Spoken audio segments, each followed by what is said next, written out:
कि सुर्खियों में देख मेरा नाम आ गया, तेरा बेवफा होना भी मेरे काम आ गया। दिल दे दिया है जान तुम्हें देंगे, दगा नहीं करेंगे सनम, मेरा यार मिला दे मुझको, 2 लाख दुआएं तुझको।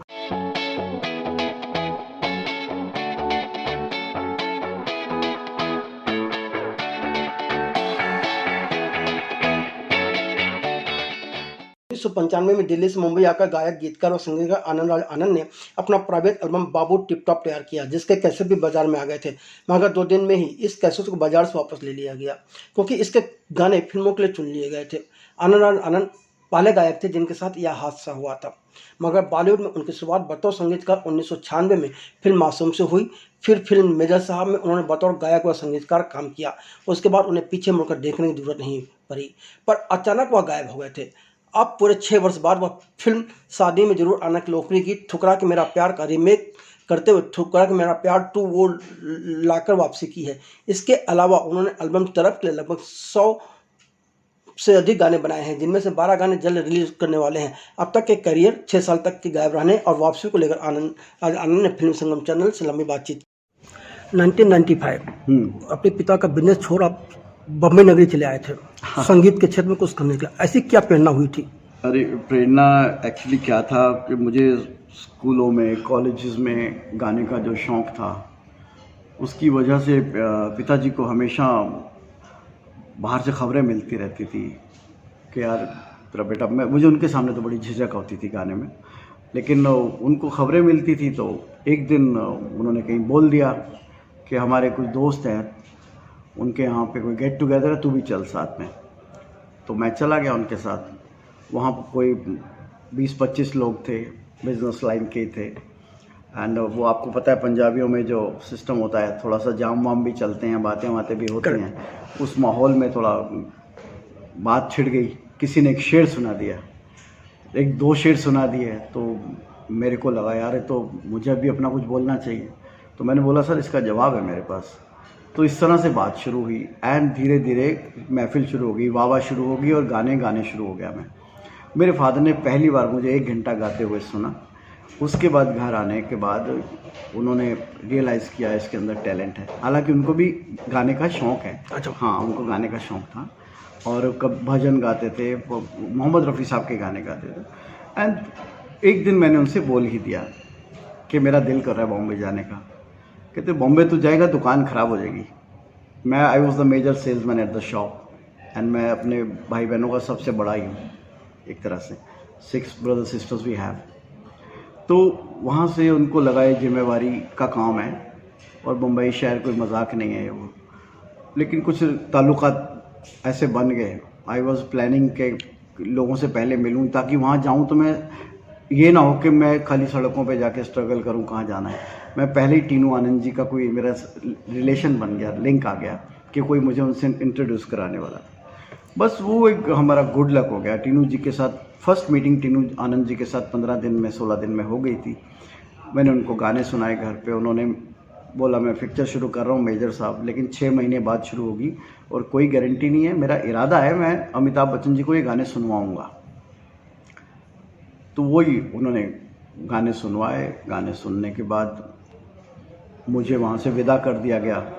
4-5 दिन बाद मुझे खबर आती है कि आनंद आजा, तेरे मुखड़े बड़े अच्छे, अभी अंतरे अच्छे लिख। तो वही हुआ कि मुखड़ों के बाद अंतरों पे मेहनत करी, फिर गाने अप्रूव हुए। फिर पिक्चर की शूटिंग 1 साल बाद थी, तो उस दौरान मैं फिर फ्री हो गया। फिर मैंने टीनू जी को बोला अब मैं क्या करूँ सर, मुझे दिल्ली वापस जाना पड़ेगा। देन टीनू जी ने मुझे परवीन शाह जी से मिलाया टाइम कंपनी से। वहाँ मासूम फिल्म मिल गई मुझे। बस उसके बाद नो लुकिंग बैक। फादर ने एक टाइम दिया था 6 महीने देख ला, 6 महीने में कुछ नहीं होता तो वापस आ जा। तो मैंने 2nd मंथ में डैडी को बोला डैडी वापस तो नहीं आ रहा हूँ, मैं पैसे भेज रहा हूँ आपको, रिकॉर्डिंगें शुरू हो गई है। तो दिस वाज, आप गहने बेच रहे हो, मैं गाने बेच रहा हूँ, वही हो गया। एक उधर से मेरा बिल्कुल डिस्कनेक्ट हो गया एंड एवरीथिंग चेंज्ड। लेकिन आपको गाने की सनक कहाँ से सवार हुई थी? ये तो गिफ्टेड है सर। अभी अब भगवान ने गुलाब बना दिया तो गुलाब की खुशबू भी बना दी, बस वही हो गया।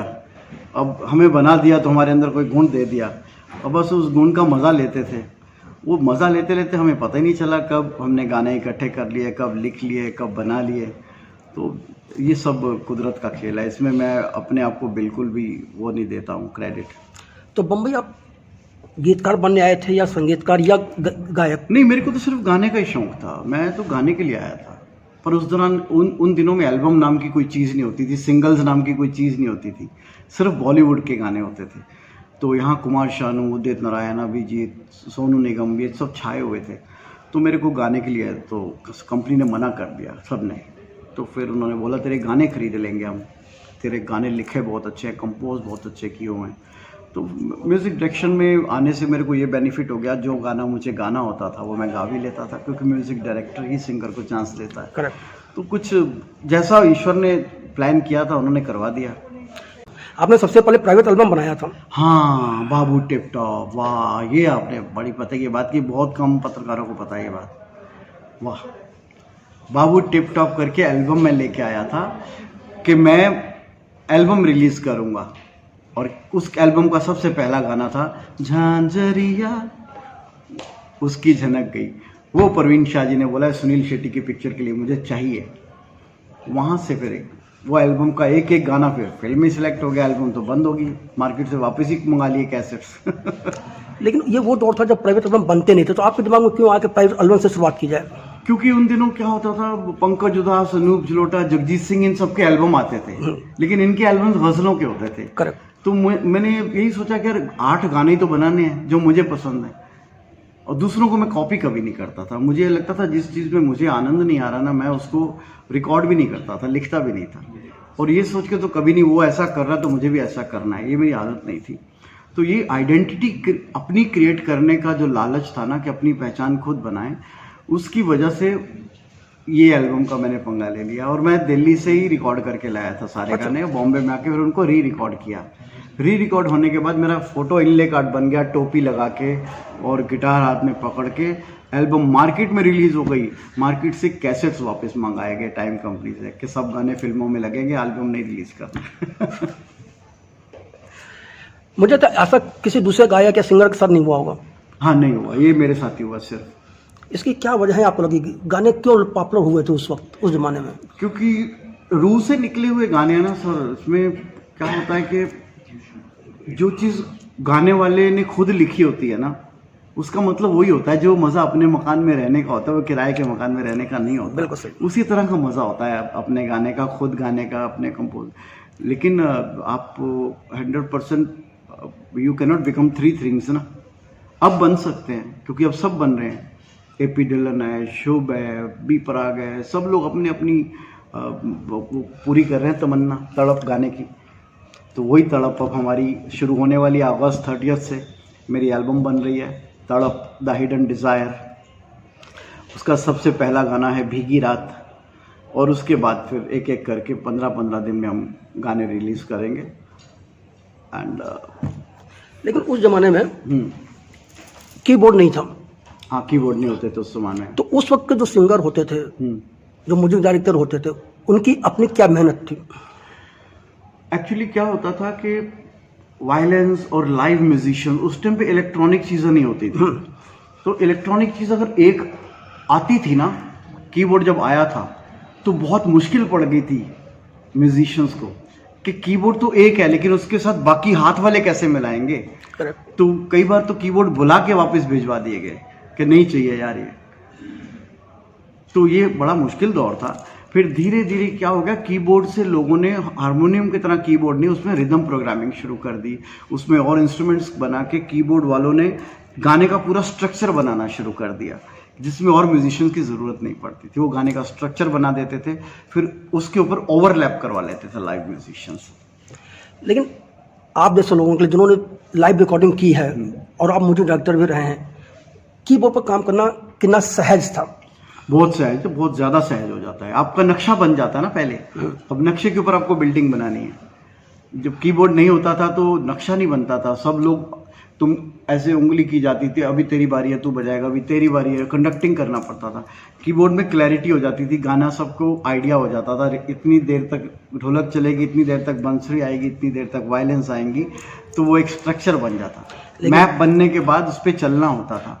कीबोर्ड के बिना मैप नहीं होता था। लेकिन सर रूह तो लाइव में ही थी। हाँ, रूह तो लाइव में होती है, नो डाउट अबाउट। इसीलिए तो आज तक पुराने गाने नहीं लोगों के सोल से जाते हैं। आप ढोलक जब बजाते हो तो ढोलक स्किन से बनती है, तो उसमें ह्यूमन टच होता है। करेक्ट। कीबोर्ड से जो हम किक डालते हैं वो ह्यूमन टच नहीं आता, कंप्यूटर का ही टच आता है। लेकिन क्या करें, अब विकास हो गया है, तो एवोल्यूशन इज द प्रोसेस। और कीबोर्ड ने बेसुरों को भी गायक बना दिया। अभी कंप्यूटर से सब हो जाता है। आपका सुर कम है तो सुरीला भी बना देते हैं आपको। आपका करियर बहुत अच्छा जा रहा था, फिर हाँ। 6 साल का गैप लेने की जरूरत क्यों महसूस की आपने? 6 साल का गैप इसलिए हो गया, मैं जिन प्रोड्यूसर डायरेक्टर्स के साथ काम कर रहा था ना, वो सब प्राइवेट प्रोड्यूसर्स थे, वो कॉर्पोरेट हाउस नहीं थे। तो कॉर्पोरेट हाउस का टाइम नहीं होता था उस टाइम पे। भरत शाह होते थे, कोई भरत शाह जी संजय बंसाली की फिल्म प्रोड्यूस करते थे। हम दिल दे चुके सनम उन्होंने करी थी। इस तरह से बड़े बड़े बिल्डर, बड़े बड़े ज्वेलर्स पैसा लगाते थे फिल्मों में और फिल्म को अपने पास गिरवी रख लेते थे। फिर जब फिल्म बिकती थी तो उस टाइम पे प्रोड्यूसर डायरेक्टर उसका पैसा उनको दे देते थे और फिर फिल्म रिलीज होती थी। तो वो दौर था। अब कॉर्पोरेट सिस्टम आने से बैंकिंग सिस्टम आ गया, फंडिंग आ गई, तो वो लॉबी अलग हो गई। उस लॉबी में मैं घुसा नहीं था। नहीं तो ये जो लॉबी नहीं है उपलब्ध हो, जहाँ स्टूडियो सिस्टम आया या कॉर्पोरेट आ गए, उससे आप जैसे संगीतकारों या गायकों को और सिनेमा को कितना फायदा हुआ, कितना नुकसान हुआ? नहीं, बहुत ही फायदा हुआ, काम बढ़ गया। और इसमें क्या होता है, सबसे अहम चीज़ ये होती है कि जब कॉर्पोरेट वर्ल्ड में ना एडवर्टाइजमेंट बहुत चलती थी, तो जितने भी एडवर्टाइजमेंट फिल्म बनाते थे ना, वो बॉलीवुड की फिल्में बनाने लगे। तो उन एडवर्टाइजमेंट्स के जो जिंगल्स बनते थे, ये रिन टडडंग, साबुन की ऐड, लिरिल की ऐड, ये वो एड्स बनाने वाले म्यूजिशियंस होते थे। तो कॉर्पोरेट्स ने उन्हीं म्यूजिशियंस को बोला, भाई अभी फिल्मों का काम शुरू करें, तुम भी फिल्में करो। तो फिर जब मेरा म्यूजिक आया था कांटे का, वो सबसे बड़ी रेवोल्यूशन हो गई इंडस्ट्री के लिए, by the grace of God, क्योंकि वो फर्स्ट इलेक्ट्रॉनिक म्यूजिक था। उसके बाद सब लोगों को ये एहसास हो गया कि म्यूज़िक मॉडर्न हो गया है अब। तो वहाँ से एक मुझे बहुत खुशी होती है, जो पैटर्न मैंने शुरू किया था उस पैटर्न को कोई चेंज नहीं कर पाया, सबको फॉलो करना पड़ा। तो ये मेरी कोई वो नहीं थी कि मैंने कोई इन्वेंशन कर दी है, हो गया था। पिक्चर की कहानी ऐसी थी कि उन्होंने बोला हिंदुस्तान का एक भी सीन नहीं है, सारी फिल्म LA में शूट होनी लगे, तो पूरी फिल्म का म्यूज़िक ग्लोबल लेवल का, इंटरनेशनल साउंड डिज़ाइन का लगना चाहिए, देसी नहीं लगना चाहिए, कहीं देसी मेलोडी नहीं आनी चाहिए, कहीं देसी साउंड नहीं आना चाहिए। तो वो हमने जब उस मेलोडीज़ को और सूफ़ी म्यूज़िक को जब इलेक्ट्रॉनिक के साथ और इंस्ट्रूमेंट्स, लाइव वायलेंस, फ्लूट्स, तबले मिक्स करके बनाया, तो एक ऐसा म्यूज़िक बन गया जो हर नई जनरेशन के म्यूज़िक डायरेक्टर को पसंद आ गया। और उनको लग गया कि म्यूज़िक खाली ढोलक तबले से नहीं होता है, इसमें डिज़ाइनिंग, साउंड डिज़ाइनिंग भी हो सकती है। तो I am very happy. Even Pritam, Vishal Shekhar जब भी मुझे मिलते हैं, उन्होंने हमेशा सराहा, आनंद जी कांटे का म्यूज़िक जो आपने बनाया, इट चेंज्ड एवरीथिंग। लेकिन एक चीज़ और हो गई है, पहले एक संगीतकार हुआ करता था, सारी चीज़ें संभाल लेता था, और अब मुझे प्रोग्रामर, मुझे म्यूजिशियन, और पता नहीं कितने डिपार्टमेंट हो गए हैं। तो इससे क्या फ़र्क पड़ा? नहीं, ऐसा नहीं है, पहले भी बहुत लोग थे। पहले अरेंजर्स अलग होते थे, लिरिक राइटर अलग होते हैं, सिंगर अलग है, कंपोजर अलग है, वायलिन बजाने वाले 800, अगर 80 लोग हैं तो 80 लोग अलग हैं, और उसके बाद तबले वाले 30 लोग अलग हैं, बंसरी वाले अलग हैं, गिटार वाले अलग हैं, अलग ही होते थे। बल्कि कीबोर्ड आने से ये हो गया कि वो लोग थोड़ा घर पे बैठ गए, सब कुछ यहीं से शुरू हो गया, इसी के अंदर से शुरू हो गया, तो उनका बहुत नुकसान हुआ। आपके इतने लंबे करियर में टर्निंग पॉइंट्स क्या रहे? टर्निंग पॉइंट क्या रहा? टर्निंग पॉइंट यही रहा कि हर म्यूज़िक डायरेक्टर का एक टाइम होता है, और उस टाइम के बाद लोग एक स्टाइल होता है, वो स्टाइल को एक सैचुरेशन पॉइंट पे पहुंच जाता है। मेरा टर्निंग पॉइंट हमेशा टचवुड ये रहा कि मेरा कोई स्टाइल ही नहीं था, मैं स्टीरियोटाइप नहीं रहा, मेरा कोई स्टाइल नहीं था, यही मेरा स्टाइल था। और ये इस वजह से मैं हर तरह की चीज़ें बना पाता था। तो अभी मेरे को जो कम बैक की बात ये नहीं है कि मैं as a music director come back हो रहा हूँ, खाली ये 6-7 साल में मैंने रिस्ट्रक्चर किया अपनी क्रिएटिविटी को। मैंने न्यू एज म्यूज़िक सुना, मैंने ये नहीं सोचा कि मुझे जल्दी आना है, मैंने सोचा लेट आएंगे लेकिन ग्रेट आएंगे, डिले इज़ नॉट डेथ।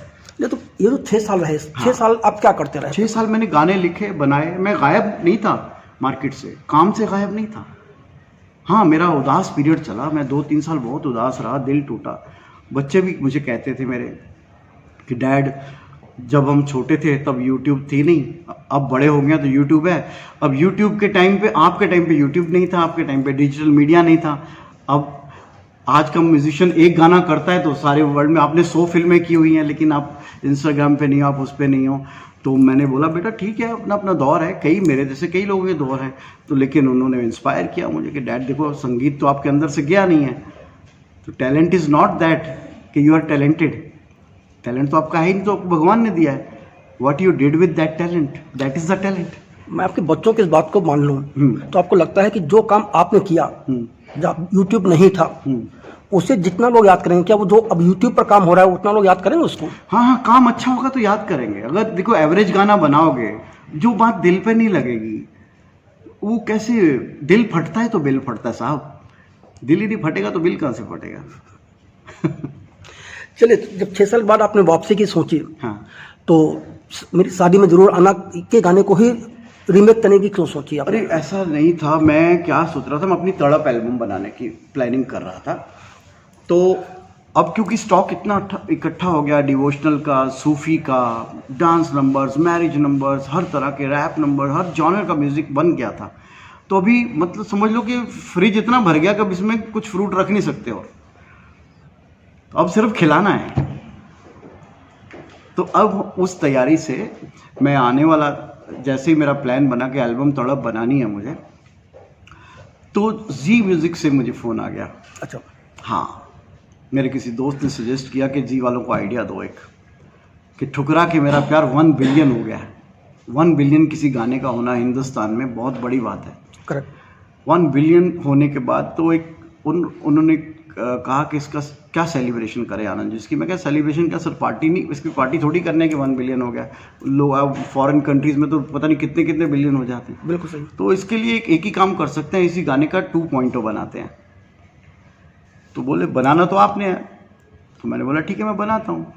बस मैं नैनीताल में था उन दिनों में, वहाँ पर ही आइडिया आया, एक लाइन आई मेरे जहन में कि सुर्खियों में देख मेरा नाम आ गया, तेरा बेवफा होना भी मेरे काम आ गया।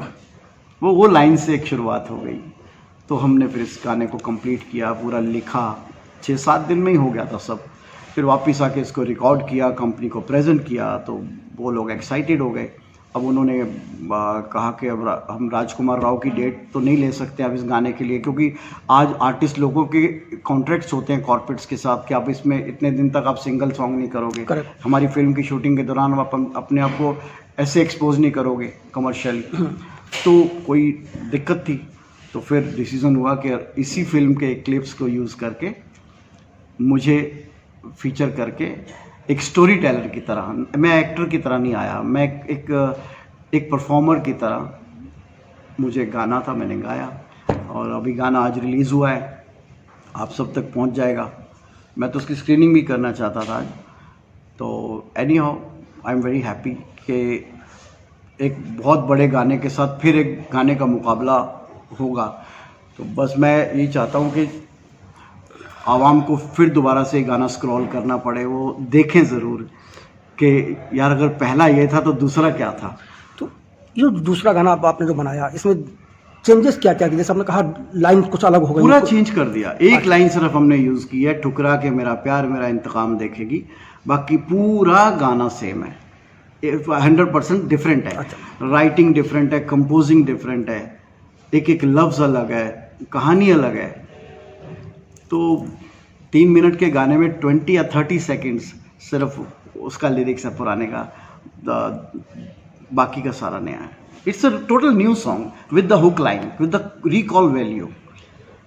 अक्सर संगीतकार दावा करते हैं कि यार वो गीत पहले से लिखा होता है तो उनको धुन बनाना आसान हो जाता है। कुछ लोग कहते नहीं, हम धुन बनाए उसके ऊपर कोई गीत लिखे तो ज़्यादा सही होता है। और आप खुद गीतकार भी हैं, तो आपके लिए क्या सुविधाजनक हो जाता है? देखो ये तो बड़ी मुसीबत होती तो है, अगर एक राइटर अलग है, म्यूज़िक डायरेक्टर अलग है, तो बैठना पड़ता है कि गाने के लिए 6-6, 7-7 दिन। मेरे साथ कुछ मालिक का ये करम है कि मैं जब गाता हूँ तो उसके साथ ही लिख लेता हूँ, और फिर मुझे ऐसा लगता है कि ये तो कुछ ऐसा हो गया है जिसको अवॉइड नहीं कर सकते, फिर उसको डेवलप करता हूँ। हाँ, मुझे डेवलप करने में टाइम लगता है। पहली लाइन अगर आमद आ गई तो उसको फिर उस बूंद को दरिया बनाने में वक्त लग जाता है, लेकिन वक्त लगाता हूँ मैं, अगर मुझे बूंद पसंद आ जाए तो, नहीं तो मैं छोड़ देता हूँ। तो आपको लगता है कि जो गाना आप लिखते हैं उसके साथ कहीं ना कहीं इमोशनली आप जुड़े होते हैं, इसलिए आसान हो जाता काम करना? बहुत ज़्यादा। ये गाना, कोई भी गाना जो मैं लिखता हूँ वो मैं लिखता ही नहीं हूँ, वो मुझे सोच आती है, फिर उस सोच को मैं डेवलप ज़रूर करता हूँ, लेकिन वो आमद होती है। हम ऐसे बैठ के सोचे ना अभी गाना बनाना है तो नहीं बनता है।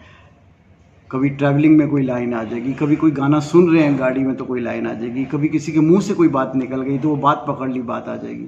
अब जब दिल दे दिया जहाँ तुम्हें देंगे गाना बनाया था, तो इंदु जी आए मेरे पास, तो बोले आनंद मेरी फिल्म बहुत कॉमेडी फिल्म है, पूरी फिल्म टक टक टक टक फास्ट करके जा रही है, अब इसमें एक सैड सॉन्ग चाहिए सेकेंड हाफ में, अगर गाना एवरेज बन गया तो ऑडियंस उठ जाएगी।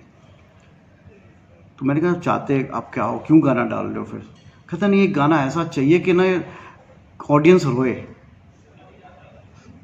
मैंने कहा सर आपके जहन में क्या है, थॉट क्या है? कहता थॉट आनंद ये तीनों फ्लर्ट है, अपनी बीवियों से बेवफाई कर रहे हैं और गिल्ट है उनको और माफ़ी मांगना चाहते हैं अपने अपने घर में। तीनों एक्टर्स के ऊपर गाना पिक्चराइज होगा, लेकिन तीनों अपने घर हैं, तो 6 कैरेक्टर्स के ऊपर गाना पिक्चराइज होना, मेरे सीन कटते जाएंगे, लेकिन दर्द जो का एहसास है हर कैरेक्टर के ऊपर आना चाहिए उसके चेहरे पे। तो मैंने कहा मान लो सर अब गाना नहीं होता, आप मुंह से कोई डायलॉग बुलवाना चाहते तो फिर क्या डायलॉग होता? वहाँ से बात बन गई। तो थोड़ी डायलॉग आनंद यही चाहिए कि या तो दिल ले ले, जान ले ले, ईमान ले ले, मैं माफ़ कर दे बस मुझे, मैं ज़िंदगी में दोबारा ऐसा नहीं करूँगा। तो वहाँ से मैंने कहा सर मुखड़ा तो आप नहीं दे दिया। कहते कैसे? मैंने कहा यही है सर, दिल दे दिया है जान तुम्हें देंगे, दगा नहीं करेंगे सनम। ये उनके सामने चाय पीते पीते बना था, वो वहीं पर स्पेल बाउंड हो गए। 5 मिनट तक सब साइलेंट हो गए कि ये क्या लाइन आ गई। फिर उसके बाद हमने मेहनत की इस गाने पे। एक 3 कैरेक्टर्स थे तो तीनों के लिए एक अंतरा चाहिए था, फिर एक अंतरा मैंने लिखा था, फिर समीर जी को बुलाया गया 2 अंतरा लिखने के लिए, उनका भी इस गाने में राइटिंग में पार्ट था। पहला मुखड़ा और पहला अंतरा मेरा था। अब तक के आपने जितने भी गाने बनाए, कौन सा गाना था जिसके लिए आपको सबसे ज़्यादा मेहनत करनी पड़ी और ज़्यादा समय लगा? एक्चुअली जब कांटे का म्यूज़िक बन रहा था ना, तो एक चैलेंज आ गया था कि डायरेक्टर ने साफ बोल दिया था कि मेरे को गाना इंडियन चाहिए लेकिन म्यूज़िक इंडियन नहीं चाहिए। गाना आम बंदे को, देसी बंदे को समझ आना चाहिए, लेकिन जो साउंड है ना वो मुझे नहीं चाहिए भाई देसी। वहाँ से एक चैलेंज था। वो चैलेंज की वजह से बहुत सीडीज़ हमने सुनी फॉरेन की, बड़े टॉप म्यूजिक, सलीम सुलेमान जो भी बड़े अच्छे म्यूज़िक डायरेक्टर्स हैं, मेरे बड़े अच्छे दोस्त हैं। सलीम सुलेमान जी ने 200 गाने किए मेरे साथ एज अ प्रोग्रामर। अच्छा। हाँ, they were very dear musicians of mind, और मैं उनको सैल्यूट करता हूँ आज जिस जगह पे वो हैं। उनकी वाइफ, उनकी पीठ सुनती है कि इट्स अमेजिंग इम्प्रूवमेंट, डेवलपमेंट, और क्या उन्होंने किया है। तो सलीम सुलेमान थे उस कांटे में, और मेरे कुछ और गुवाहाटी से कुछ मैं म्यूजिशियंस लेके आया था जो बॉम्बे के म्यूजिशियंस ही नहीं थे। वो पहला म्यूज़िक था जिसमें बॉम्बे का कोई भी म्यूजिशियन नहीं था, फिल्म लाइन का कोई म्यूजिशियन नहीं था। जिंगल वर्ल्ड से एडवर्टाइजमेंट करने वाले म्यूजिशियंस लाए हम, गुवाहाटी से रॉक गिटारिस्ट लेके आए। मैं ट्रैवल किया गुवाहाटी बाकायदा। हाँ, वहाँ हफ्ता 1.5 हफ्ता रहा, 3 म्यूजिशियन वहाँ से लेके आया मैं। क्या? हाँ। 2-4 दिन पहले सनी देओल ने एक बात कही कि ये जो बॉलीवुड है ये सब गलत है, हिंदी फिल्म इंडस्ट्री कहा जाना चाहिए। हिंदी फिल्म इंडस्ट्री से कहा जाना चाहिए, फिल्म इंडस्ट्री कहना। हाँ, जब से हम लोगों ने हिंदी फिल्म इंडस्ट्री की वजह से इसको बॉलीवुड कहना शुरू किया, तब से सिनेमा बर्बाद हुआ। 100% मैं एग्री करता हूँ इस बात से कि बॉलीवुड क्या ना एक निक नेम है तो ये फिल्म इंडस्ट्री है। तो इसमें ये नहीं है कि Bollywood is the name of film industry, Bollywood is the nickname of film industry. आपका नाम, किसी का नाम राज है ना, वो सोफिस्टिकेटेड नाम है, उसको राजू बोल देंगे तो निक नेम हो जाएगा। तो दिस इज नॉट, इसमें कोई बात नहीं है कि बॉलीवुड निक नेम है। कभी ऐसा हुआ हो कि कोई गाना आपने अपने लिए बनाया हो कि मैं ही गाऊंगा, और बाद में वो गाना आपको? सारे अपने लिए बनाता था मैं, फिर बाद में गवाता सबसे था। क्योंकि मैं जब भी गाना बनाता था, मुझे गाना बनाने में आनंद ही तब आता था जब मुझे गाने में आनंद आता था। तो मैं हमेशा, मेरा एक स्केल है, मेरा एक सुर है, मैं उस गाने में अगर नहीं गाऊंगा, दूसरे के सुर में मैं गाऊंगा तो मैं कैसे मजा लूंगा? मुझे नहीं मजा आएगा तो सामने वाले को कैसे आएगा? तो हमेशा मैं हर गाना यही होता था, हे भगवान ये रिलीज़ भी हो गया ना, फिर भी इसको स्टोर करके अपनी फैमिली के लिए एक लाइब्रेरी में खुद ज़रूर रखूँ। मैंने काफ़ी सारे गाने ऐसे हैं जो शानू से, सोनू से, उदित जी से गवाए हैं, लेकिन वो मेरे पास मेरी वॉइस में भी हैं। तो जो आप अपनी आवाज़ वॉइस में जब गाने रिकॉर्ड करते थे तो वो जो सुकून था, हाँ। और जब कोई दूसरा गायक गाता था, कोई भी एक्सवाइजेड हो, हाँ हाँ। क्या वो चीज़ मिल जाती थी वहाँ? जब तक मिलती नहीं थी मैं छोड़ता नहीं था। मैं सुनिधि चौहान का एक किस्सा बताता हूँ हाँ। आपको। मेरा गाना था इश्क समंदर दिल के अंदर, तो वो गाना था मेरा यार मिला दे मुझको, 2 लाख दुआएं तुझको। मैं गा रहा था तो सुनिधि से गवाना था, तो सुनिधि ने बोला कि आनंद जी ये गाना मैं आपकी तरह कैसे गा सकती हूँ। मैंने कहा बेटे आप मेरी तरह गा ही नहीं सकते, आप मेरी तरह गाओगे तो गाना खराब हो जाएगा। करेक्ट। तो मैंने कहती लेकिन आप जो मज़ा ले रहे हो, गाने के साथ स्माइल कर रहे हो, आपकी आंखें ऐसी चमक रही हैं, how I can create this thing. बेटा मैंने कहा फिर वहाँ मैंने सुनिधि को बात बोली थी कि सुनिधि मैं मेरा मज़ा ले रहा हूँ, इसलिए मेरी आंख चमक रही है, इसलिए मेरे चेहरे पे नूर है गाना गाते वक्त। तो तुम मेरा लिरिक्स कॉपी कर सकती हो, करना, मेरी ट्यून कॉपी कर सकती हो, करना, लेकिन मेरा मज़ा मत कॉपी करना, मज़ा अपना लेना। तो मज़ा कॉपी नहीं हो सकता है, लिरिक्स कॉपी हो सकती है, ट्यून कॉपी हो सकती है, you cannot copy the enjoyment, enjoyment has to be within you. तो सिंगर वो आज तक सुनती है, मुझे बोलती है कि मुझे याद है आनंद जी वो बात। आप पंजाबी हैं, हाँ, और आप भी महसूस करेंगे कि पंजाबी संगीत को आज भी जो पॉपुलरिटी मिलती है वो बॉलीवुड के किसी गाने को नहीं मिल पाती, क्या वजह है? वजह यही है कि उसमें चालाकी से या मेहनत से बनाया हुआ संगीत नहीं होता, एफर्टलेस संगीत होता है। जो हम एफर्टलेस क्रिएट करते हैं वो लोग एफर्टलेसली एक्सेप्ट करते हैं। कई बार हम बहुत मेहनत से चीज़ें ख़राब करते हैं, बड़ी मेहनत से ख़राब भी करते हैं चीज़ें। क्रिएटिविटी में जब कुछ चीज़ आमद हो जाती है, भगवान की तरफ से नेचुरल मिल जाती है, फिर हम कहते हैं नहीं यार इसको कुछ डिफरेंट करते हैं, लेट्स डू समथिंग डिफरेंट। ये जो होता है ना लेट्स डू समथिंग डिफरेंट, उसी में बंदा रब की सोल को छोड़ के झोल करने लगता है। तो ये नहीं होना चाहिए। जब सिंगल प्रोड्यूसर हुआ करते तो एक कहीं ना कहीं आत्मीयता होती थी।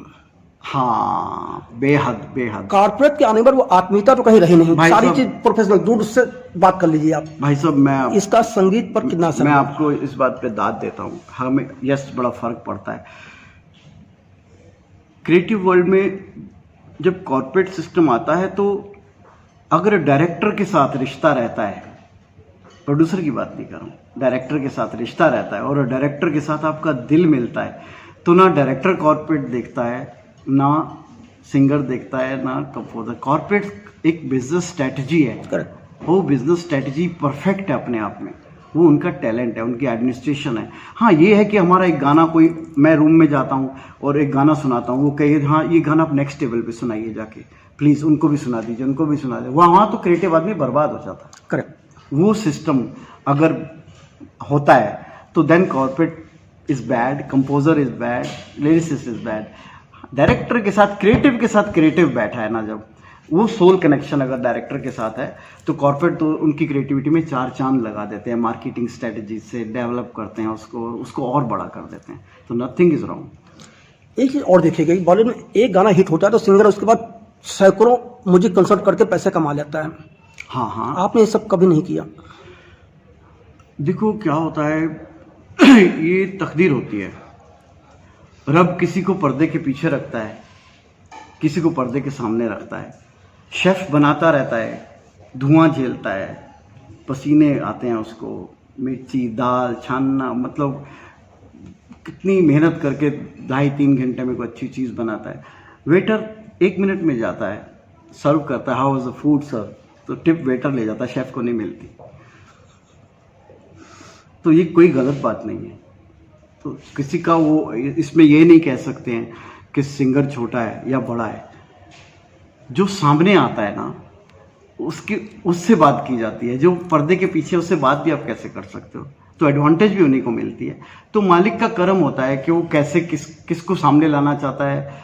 किसी को प्रोफेसर बनाता है, प्रोफेसर बिजनेसमैन नहीं बन पड़ता, उसके स्टूडेंट बिजनेसमैन बन जाते हैं। Correct. तो स्टूडेंट्स कितनी आगे निकल जाते हैं, लेकिन प्रोफेसर ही रहता है। तो इस तरह से होता है। चलिए, आपका जो तड़प एल्बम है हाँ तड़प, ये कब से आएगा और क्या इसको आप सिंगल गानों के रूप में बाहर लाएंगे? हाँ 100% सिंगल्स में लाऊंगा, और लेकिन मैं इनकी पिचिंग भी करूंगा। गाने अगर मुझे ऐसे लग गए, मैं करण जौहर जी को भी भेजूंगा, अजीम दयानी उनका म्यूज़िक देखते हैं, उनको भी भेजूंगा, अनीस बाज़मी, इंदर कुमार, सबको ज़रूर भेजूंगा अगर वैसा, क्योंकि तड़प में कोई एक गाना नहीं है, मेरे पास 100-150 गाने हैं अच्छा। सिलेक्ट किए हुए, उसमें से मैं 12 पहले निकाल रहा हूँ। मैं 12 पहले फिल्म से भी पिच करूंगा। अगर मुझे लगेगा कि फिल्म की कहानी में उनका गाना सूट, अगर मैंने बारिश पे गाना बनाया है, फिल्म में बारिश नहीं हो रही तो मैं क्या करूंगा, ठीक है ना। तो इस तरह से मैं दोनों तरफ ट्राई करूंगा। अनुराग आनंद जी, हमसे बात करने के लिए बहुत बहुत धन्यवाद। Thank you sir, so nice of you.